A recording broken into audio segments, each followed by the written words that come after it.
નલિયા ખાતે રાષ્ટ્રીય સ્વયંસેવક સંઘનું વિજયાદશમી ઉત્સવ ઉજવાયો। 4-10-25 અને શનિવારે નલિયા ખાતે રાષ્ટ્રીય સ્વયંસેવક સંઘ દ્વારા વિજયાદશમી ઉત્સવનું ભવ્ય આયોજન કરવામાં આવ્યું। કાર્યક્રમમાં મુખ્ય અતિથિ તરીકે શ્રી ખેંગારજી વેલુભા જાડેજા અને મુખ્ય વક્તા તરીકે શ્રી કમલેશભાઈ રાદડિયા ઉપસ્થિત રહ્યા। કાર્યક્રમની શરૂઆત ગામના મુખ્ય માર્ગો પર સંઘના પૂર્ણ ગણવેશમાં ઘોષ સાથે પથ સંચલન એટલે કે રૂટ માર્ચથી થઈ, જેમાં 100થી વધુ સ્વયંસેવકો જોડાયા। મેદાનમાં રોજની શાખા દરમિયાન થતા કાર્યક્રમોનું નિદર્શન કરવામાં આવ્યું અને અતિથિઓ દ્વારા પ્રાસંગિક ઉદ્બોધન આપવામાં આવ્યું। શ્રી ખેંગારજી વેલુભા જાડેજાએ સંઘના 100 વર્ષ પૂર્ણ થવાના વિશેષ મહત્વની વાત કરી અને વિજયાદશમીની શુભકામનાઓ આપ્યા।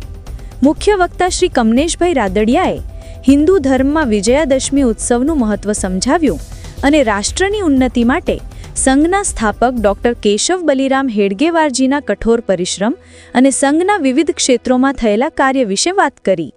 કાર્યક્રમમાં સમગ્ર તાલુકાથી પૂજનીય સાધુ સંતો, અગ્રણીઓ અને સમાજના તમામ વર્ગના ભાઈ બહેનો ઉપસ્થિત રહ્યા।